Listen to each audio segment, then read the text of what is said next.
decide that we were going to cast judgment on what he was feeling as the president decided to get up there and lie, as we know he always does, and say that he had a mandate. We know that he did not run on this idea of cutting out Medicaid or cutting Social Security. In fact, every time we said it, the Republicans said that we were lying. Every time we said that they were looking to Project 2025, they said we were lying. And now we know that the liar-in-chief did exactly what he's always done, which is lied. And for whatever reason, the American people did not trust us when we told them exactly what was. Did you catch Trump's latest meltdown? The guy completely lost it after Jasmine Crockett and Jimmy Kimmel teamed up to roast him and Melania on live TV. This was your average roast. They peeled back the layers like unwrapping a fragile orange Christmas gift picture. This Melania packs up leaves and leaves behind a post-it note saying she ran off with someone who actually reads books. Trump's ego wouldn't have survived that. One, Crockett and Kimmel didn't settle for the easy jokes. They went straight for the jugular. They tore apart the ridiculousness of Trump's world, from his obsession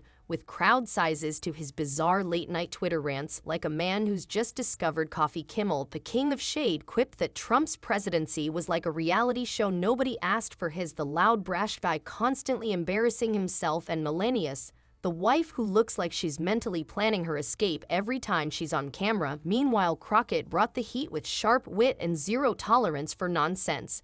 She made it clear that Trump's entire brand is built on smoke and mirrors, and he can't take a single moment of accountability without throwing a tantrum like a toddler. The best part, they delivered all of this with humor and smarts that left Trump fuming, while Crockett and Kimmel sipped their tea and laughed all the way to the bank. So what's the takeaway here? Trump's latest meltdown isn't just another page in his endless saga of failure. It's a reminder that no matter how hard he tries to spin things, the truth always comes out. And when it does, it's usually thanks to people who know how to use humor and facts like a finely sharpened weapon. That on this particular day, we were supposed to have our hearing at 11 a.m. Okay. Instead, it wasn't until like 8 p.m. Like they were trying to compete with you for like ratings, I guess. Why? C-SPAN. Why? C-SPAN trying to get it up. But nevertheless, what it was is that they had gone to New York because they wanted to be by Trump's side as he was in trial. So you had to wait for them? Sitting right there. That's the thing now. Anytime a world leader shows up, right off the bat, they have to apologize for whatever slight President Drama Queen has created in his head. Putin will get a back rub if he ever comes. Jasmine Crockett is not here to play. This woman walks into Congress armed with receipts, facts, and a level of unbothered energy that has corrupt politicians breaking into cold sweats. She's that friend who tells you exactly how it is. No sugarcoating, no fluff, just raw truth with a side of "I wish you would."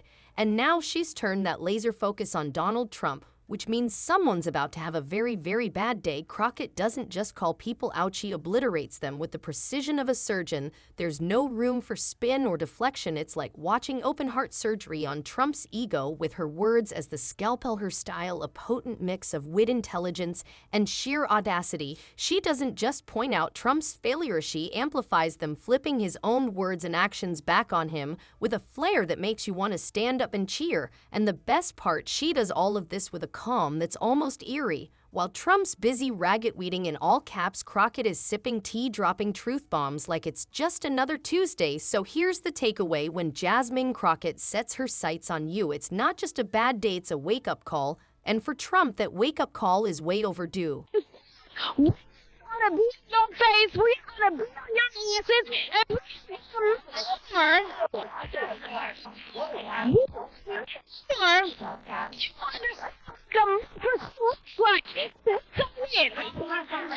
So let me tell you something, Mr. Trump.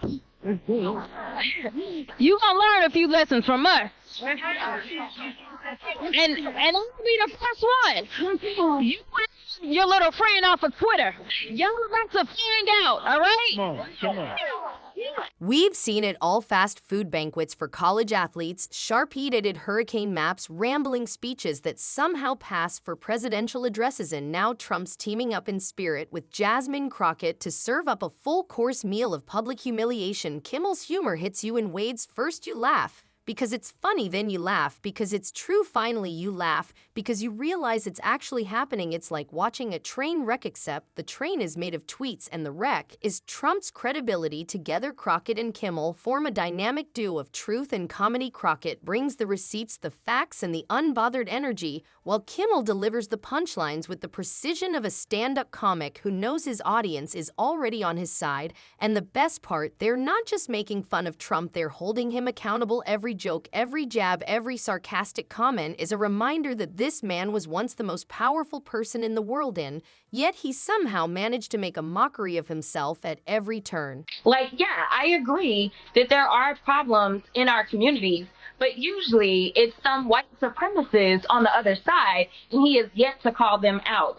As it relates to him being a liar, I mean, that's just what it is. The problem is that we have people that are absolutely listening to him, and that is the scary part. Even those people that are in need in North Carolina or Georgia or Tennessee or whatever state, Florida, that they're in need, they literally are harming themselves because he does not have the ability to tell the truth about what it takes to get help, and he thinks it's going to help him in the campaign. And at the end of the day, you cannot say that you're a leader when you're absolutely seeking to. You'll find this entertaining. Please subscribe. The latest episode of Jasmine kicks off with a truth. We all know everything is under Trump's control. Every point she delivers lands like a perfectly timed punchline thanks to her killer combo of legal expertise and comedic flair. First up, his never-ending legal drama. This man has spent more time in court than in a gin, which says a lot about his track record with hush money fraud and obstruction. At this point, he's collecting felonies like some people collect Starbucks rewards. Meanwhile, Jasmine sips her tea watching the chaos unfold. Because let's be real, if you still think this man can operate office equipment, you might need to reevaluate. This version keeps the humor sharp and the tone engaging while making it flow smoothly. Let me know if you'd like any tweaks. Not at the Oscars, but he and J.D. Vance are already front runners for next year after their performance on Friday in the Oval Office. As I'm sure you know, the meeting with Trump and President Zelensky of Ukraine was about as embarrassing as it gets. This might have been Trump's most mortifying moment yet. And this is a guy who suggested we inject bleach into our... Jasmine Crockett treats Trump's legal defenses like an episode of Judge Judy, except instead of presenting actual arguments, he just whines about how unfair it all is. It's like watching someone try to talk their way out of a speeding ticket by claiming they didn't know speed limits existed. Crockett, on the other hand, doesn't play games. She lays out the facts, slams them on the table, and watches as Trump's team scrambles for another incoherent excuse. The whole spectacle is like a chess match where one player is a grandmaster and the other is still figuring out how the horsey piece moves. Every time Trump makes an absurd claim, like saying he had no idea what classified documents were, despite having been president, Crockett just leans back, raises an eyebrow, and hits him with that southern blessed his heart shade that cuts deeper than any direct insult. But she's not just there to roast him, she's there to hold him accountable. With a single look, she can dismantle an argument, and she has zero patience for nonsense. The takeaway? When Jasmine Crockett's in the room, it's not just a legal battle, it's a masterclass in handling someone who thinks the rules don't apply to them. And for Trump, that means it's time to buckle up, because the truth train is coming, and it's not stopping for anyone. Not at the Oscars, but he and J.D. Vance are already front runners for next year after their performance on Friday in the Oval Office. As I'm sure you know, the meeting with Trump and President Zelensky of Ukraine was about as embarrassing as it gets. This might have been Trump's most mortifying moment yet.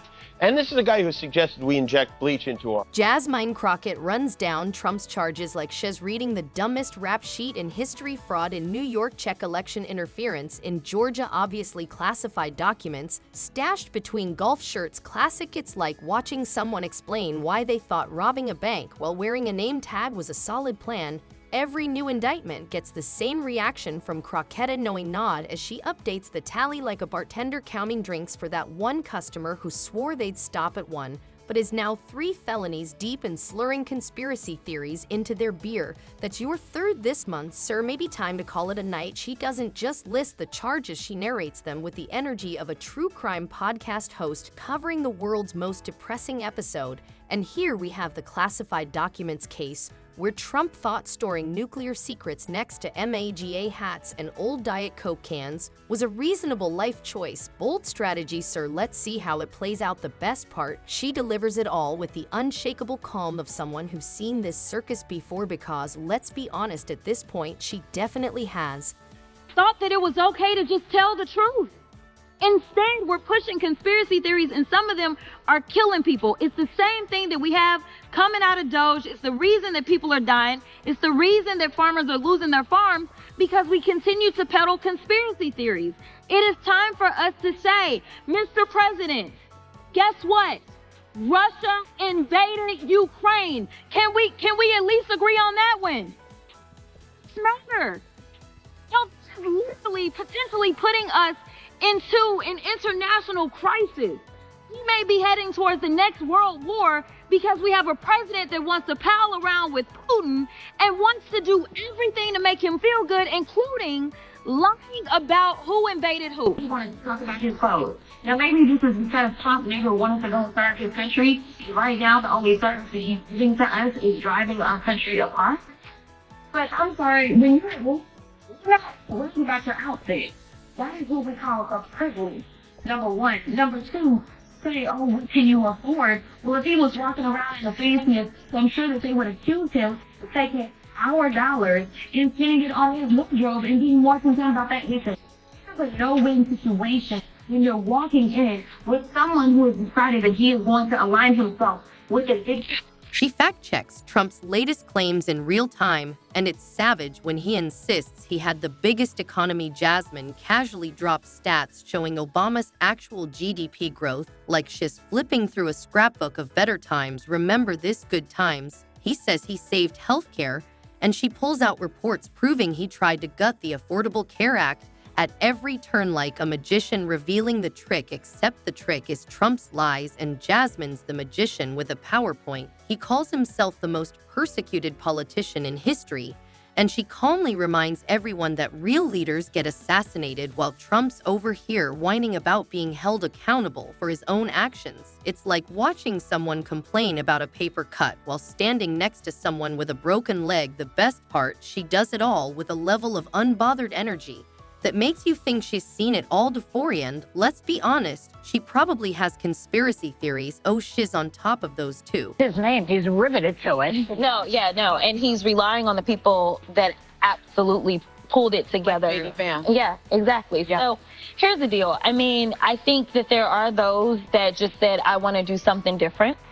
And so we know that typically when people are feeling it, especially in the economy, they tend to just go the other way.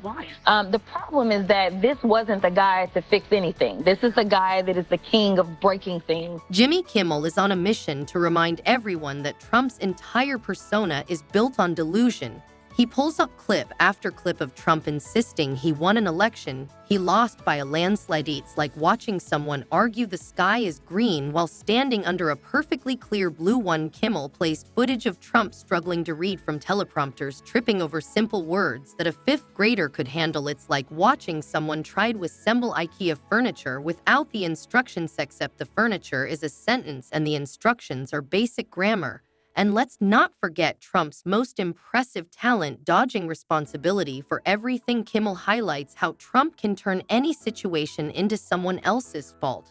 The economy not his fault, the pandemic definitely not his fault, the weather probably not his fault, but he'd still blame the Democrats if it rained on his golf game. Kimmel's humor hits you in waves. First you laugh because it's funny, then you laugh because it's true. And finally, you laugh because you realize this is actually happening. It's like watching a train wreck, except the train is made of tweets and the wreck is Trump's credibility. According to him, the only person who ever does anything wrong is anyone but him. It's like watching someone try to blame gravity for their dropped ice cream cone. Then we get to the real spectacle. Melania Trump, America's most reluctant first lady, she's perfected the dead-aid stare and is probably the only person who dislikes Trump more than the general public does. Kimmel rolls the footage of her greatest hits, the infamous hand swats, the I don't really care to you jacket, and the way she drifts through life like a Sims character set to the lowest interaction setting. It's like watching someone at a cocktail party while planning their escape route. Then there's her classic line, "We are strong together, strong like what exactly? Stockholm Syndrome, strong silent treatment, strong." Every time she says one of these robotic phrases, the internet begs her to blink twice if she's signaling for help. But Melania's expression never shifts. It's frozen in that signature, slightly pained smile that says, "I've made peace with my life choices." But please don't ask me to elaborate. Kimmel doesn't just highlight the absurdity of Melania's role, he amplifies it. He points out how she's become a walking meme, a symbol of quiet resistance in a world full of loud chaos. And the best part, she doesn't even need to say a word. Her face does all the talking.